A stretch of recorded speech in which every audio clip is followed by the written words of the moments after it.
बिस्मिल्लाहिर्रहमानिर्रहीम। अस्सलाम वालेकुम स्टूडेंट। आज हमारा जो उन्वान है सबक का वो है कौमी हमदर्दी। लिखने वाले हैं मौलाना अल्ताफ़ हुसैन हाली।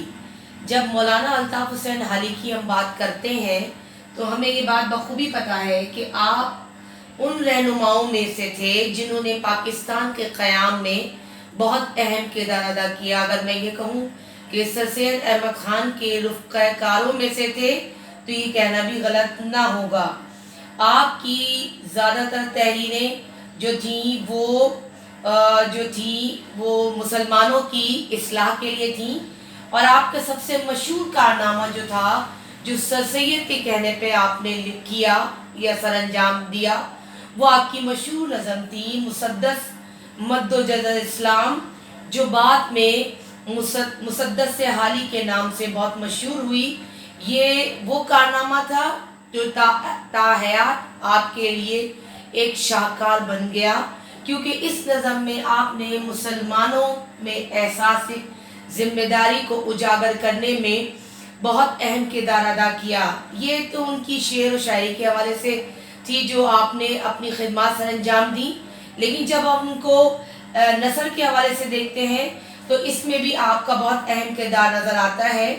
जैसा कि इस चैप्टर कौमी हमदर्दी में जब हम जायज़ा लेते हैं तो दरअसल आपने हमदर्दी के लफ्ज़ को वाज़े कर कर ये बताया है कि हमदर्दी अगर कौम में मौजूद होगी तो वही कौम तरक्की की मनाजिल तय करती है। अगर हमदर्दी निकल जाए हम में से तो ये दुनिया का निज़ाम दरम बरम होकर रह जाएगा। जैसा कि आप जानते हैं कि हमदर्दी दो फ़ारसी कलमों का मुरक्कब है, हम और दर्द। हम हमेशा इज्तिमाइयत के मायनों में आता है और दर्द जो है दुख दर्द तकलीफ़ के मायनों में आता है। और जब हम इनको देखते हैं मुश्तरका तौर पर तो हमें ये मायने वाज़े होते हैं कि दुख और दर्द में दो लोगों का या दो से ज़्यादा लोगों का इकट्ठा पाए जाना। अब हमदर्दी की जब हम बात करते हैं तो हमदर्दी इरादे से भी की जाती है और बे इरादा भी की जाती है। अब जब आजकल के दौर का हम जायज़ा लेते हैं तो ये बात याद रखें कि आजकल के दौर में हमदर्दी जो है वो इरादे से की जाती है। इरादे से मुराद ये कि आपके करीब कोई शख्स बीमार है और आप उसकी बीमार कुर्सी के लिए जाते हैं तो बाकायदा सोच समझ के जाते हैं कि बीमार है तो हमें उसकी इयादत करनी है, यानी आपने इरादा किया और आप उसकी मिजाज कुर्सी के लिए तशरीफ़ ले गए। अब बेइरादा वो होती है जो आप अपने करीबी अजीज़ व अक़ारिब के लिए सर अंजाम देते हैं, जिनसे आप करीबी ताल्लुक़ रखते हैं, करीबी रिश्ता रखते हैं, तो आप उसकी खिदमत और दिलजोई बिल्कुल बेगर्ज़ होकर करते हैं। लेकिन आजकल के दौर में ज़्यादातर जो हमदर्दी की जाती है वो इरादे के साथ की जाती है। अगर ये बात सच है तो ये ज़रूर फिर हमें मानना पड़ेगा कि तमाम इंसान एक दूसरे की हमदर्दी के फिर ज़िम्मेदार हैं जो इरादे से की जा रही है। अगर कोई शख्स मुसीबत की हालत में है तो वो हम लोगों से, दूसरे लोगों से हमदर्दी करने का फिर हक़ रखता है। क्यों? क्योंकि वो जो है वो इरादे से की जा रही है। अगर वो कर रहा है तो फिर वो चाहेगा कि उसके साथ हमदर्दी की जाए और ये हक़ वो दावेदार भी होगा। और कौन है इस बात से जो इनकार करता है कि भाई को भाई से ताल्लुक़ नहीं होगा? क्यों? भाई को भाई से ताल्लुक़ है, लिहाजा हमदर्दी करने पर हम मजबूर हैं, हमदर्दी करने में हम पीछे नहीं हट सकते हैं। फिर जब हम भाई होने की हैसियत से एक दूसरे से हमदर्दी करेंगे तो क्या ये वजह नहीं कि फिर भाई होने की वजह से जब हम कर रहे हैं तो उनकी औलादों में भी ये चीज़ पाई जाए? क्यों? बिल्कुल पाई जाएगी, और ये बहैसियत खून के जोश मारेगा और ये चीज़ आगे नस्ल दर नस्ल चलेगी। तो लिहाजा हमदर्दी का रिश्ता इस तरह कभी भी ख़त्म नहीं हो पाता, ये इसी तरह सिलसिला दर सिलसिला चलता नज़र आता है। अब जब हमदर्दी की बात हम हैवानात के हवाले से करते हैं तो ये भी हैवानात में बखूबी पाई जाती है। अल्लाह ताला ने उनकी फितरत में ये चीज़ रखी है। वजह है एक मुद्दत तक इन जानवरों का, इन परिंदों का अपने बच्चों की परवरिश करना, न सिर्फ परवरिश करना बल्कि उनको ग़िज़ा बहम पहुँचाना और उनको दुश्मनों के हमले से भी बचाना, ये भी جانوروں کی خصلت یعنی عادت میں پائی جاتی ہے، لیکن اس کی یہ تو فطرت میں اللہ تعالیٰ نے رکھی، اس کے علاوہ بھی ہمدردی ان میں موجود ہوتی ہے، کیونکہ ہم نے دیکھا ہے اور اکثر ہمارا مشاہدہ بھی ہے جو آپ کی کتاب میں مثالیں دی گئی کہ بطخوں کا خول جب اترتا ہے زمین پر تو وہ بطخیں کبھی بھی اکٹھا ہو کے دانہ نہیں چگتی ہیں، بلکہ ان میں سے ایک بطخ جو ہے وہ کھڑی نگرانی کرتی ہے اس وقت تک جب تک کہ دوسری بطخیں دانہ چگ رہی ہوتی ہیں، اور وہ نہیں کھاتی، جب وہ کھاتی ہے تو کوئی دوسری بطخ اس کی جگہ لے لیتی ہے۔ اسی طرح جب ہم مثال دیکھتے ہیں ایک چوٹے کی کہ جب وہ اناج کا ذخیرہ پاتا ہے تو کبھی بھی وہ اپنی جو ہے تن پروری نہیں دکھاتا، بلکہ اپنی دوسری چیٹیوں کو اطلاع دیتا ہے اور سب مل کر وہ ذخیرہ خوراک کو بھی جمع کرتے ہیں۔ اور اس طرح کی بے شمار مثالیں ہیں جو ہماری روزمرہ زندگی میں نظر آتی ہیں۔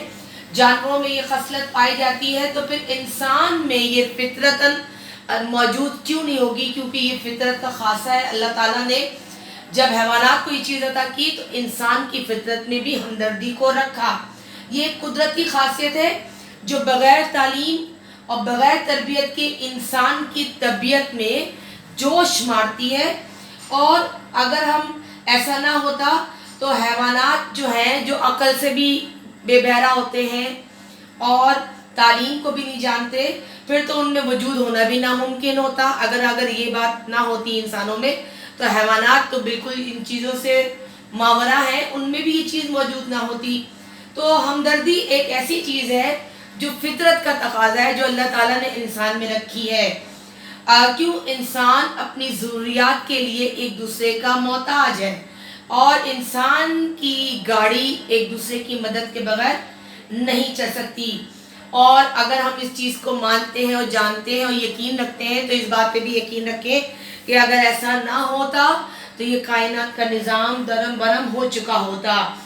اب جہاں تک ہم قومی ہمدردی کی بات کرتے ہیں تو قومی ہمدردی کا مطلب ہمارا ملک، ہمارے ملک پہ رہنے والے لوگ تو یہ بات بخوبی جان لیں کہ وہ بھی اس ہمدردی سے واقف ہیں، بے خبر نہیں ہیں۔ کیوں؟ اس کی مثالیں ہم اپنی زندگی میں دیکھتے ہیں بحثیت قوم کے کہ ہمارے لوگ جو ہیں آپس میں ایک دوسرے سے ہمدردی کے بنا پر نہ صرف کنویں بنواتے ہیں بلکہ محتاجوں کی خبر بھی کرتے ہیں، بیواؤں کی مدد بھی کرتے ہیں، شادی بیاہ کے بھی کام سر انجام دے رہے ہوتے ہیں، اور بیمار کی عیادت بھی کرتے ہیں، میت کی تعزیت کے بھی لے جاتے ہیں۔ تو یہ چیزیں وہ ایک عام چیزیں ہمدردی کی مثالیں جو ہمارے ملک میں بحثیت قوم کے پائی جاتی ہیں، اور یہ سب قدرتی ہیں، اگر نہ ہوتا تو یہ چیز نہ ہوتی۔ لیکن بعض اوقات یہی ہمدردی تربیت اور تعلیم سے بھی قوم میں پرورش پاتی ہیں اور قوم میں پھیلتی ہیں، یہ بات یقین رکھیے گا۔ کیوں؟ اس وجہ سے کہ میونسپل کمیٹیاں جو سرکار شہروں میں اور قصبوں میں قائم کرتی ہے وہ بھی اپنا کام ادا کرتی ہیں ایمانداری سے، کیونکہ جس غرض سے وہ بنائی جاتی ہیں اگر رکھیں تو یہ ذہن میں رکھیں تو ان کے اراض و مقاصد تو یہ بات بخوبی واضح ہوتی ہے کہ ان کا مقصد بھی ہمدردی ہوتا ہے تاکہ لوگوں کی وہ مدد کریں اور لوگ جو ہیں اپنی تکلیفات اور پریشانیوں کو دور کریں۔ تو یہ ہمدردی کے بہترین نمونے ہیں۔ تو اب یہ ہمدردی کے نمونے ہم دیکھتے ہیں تو ہمدردی زمانہ بھی، جب ہم ہمدردی کی بات کرتے ہیں تو یہ بات یاد رکھیں جب زمانہ ہمیں ہمدردی کی طرف مائل کرتا ہے تو مذہب تو ہماری اس کی تلقین بہت عرصے سے کر رہا ہے۔ کیوں؟ بعثت مسلمان ہمارے یہ دین مذہب اسلام میں یہ ترغیب دیتا ہے کہ ہم ایک دوسرے کے کام آئیں۔ بقول شاعر، درد دل کے واسطے پیدا کیا انسان کو، ورنہ اطاعت کے لیے کچھ کر نہ تھے کرو بیاں۔ یعنی یہ بات خود شاعر اس بات میں واضح کرتے ہیں کہ اللہ تعالیٰ نے انسان کو دنیا میں اتارا اس لیے کہ وہ ایک دوسرے کی مدد کرے، ہمدردی کرے، ایک دوسرے کے کام آئے، ورنہ عبادت اطاعت کی ضرورت نہیں تھی اللہ کو، کیونکہ یہ چیز تو فرشتے ایک عرصے سے کر رہے تھے اور وہ کرتے رہتے۔ تو دنیا میں انسان کو بھیجنے کا مقصد ہی تھا کہ ایک دوسرے کے دکھ درد میں کام آنا۔ تو اب ہم مثال دیکھتے ہیں، قوم ایک درخت کی مانند ہے۔ یہاں الطاف حسین علی قوم کو ایک درخت سے تشبیہ دے رہے ہیں، اور درخت بھی کیا؟ جس کی ٹہنیاں، اس کے مختلف خاندان اور اس کے پتے جو تھے وہ اس خاندان میں رہنے والے لوگ۔ اب اگر ہم جڑ کا جائزہ لیں تو جڑ میں پانی پہنچے گا اور وہ جڑ जब पानी पहुंचेगा तभी दरख्त हरा भरा रहेगा और ख़ानदान और उसमें रहने वाले लोग फले फूलेंगे। अब वो जड़ का पानी क्या है? हमदर्दी, जो कि लोगों को ना सिर्फ आगे बढ़ने में मदद करता है बल्कि लोग एक दूसरे के काम भी आते हैं। अब जो लोग ये कहते हैं कि दुनिया में मुल्क की हालत क्यों कर तब्दील हो सकती है, अगर लोग ये सवाल करते हैं, अगर देखें अल्ताफ़ हुसैन अली के ख्याल में कि मुल्क की हालत किस तरह तब्दील हो सकती है, तो फिर वो भी ये बात वाज़ेह कर रहे हैं अल्ताफ़ हुसैन अली कि इसके उनके नज़दीक इन दो ख्याल हैं जो दुनिया में तरक्की और तनज़्ज़ुली का सबब बने। तरक्की क्या और तनज़्ज़ुली क्या, यानी कि पस्ती का शिकार क्यों है। अगर लोगों ने दुनिया, दो सवाल थे। एक सवाल अल्ताफ़ हुसैन अली ने ये किया, जो लोग ये समझते हैं कि हम कुछ नहीं कर सकते, तो वो उन्होंने दुनिया में कुछ ना किया, वो तबाह बर्बाद हो गए, ख़त्म हो गए, मिट गए, दुनिया से फना हो गए, उनका नाम और निशान लेने वाला कोई ना रहा। और दूसरा सवाल उन्होंने ये किया कि हम दुनिया में सब कुछ करते हैं, कर सकते हैं, तो इन लोगों ने वो कारनामे दुनिया में सरअंजाम दे दिए जिनका इंसान से तसव्वुर ही कर सकता था या जिनका इंसान से ख्याल कर सकता था, यानी नामुमकिन को मुमकिन कर दिखाया। और आपको दुनिया में ऐसी बेशुमार मिसालें मिलेंगी जो ये दिखाती नज़र आती हैं कि दुनिया में तरक्की का दारोमदार इन्हीं लोगों पे था जिन्होंने ये सोचा कि हम दुनिया में कुछ कर सकते हैं, तो उन्होंने बहुत कुछ कर दिखाया।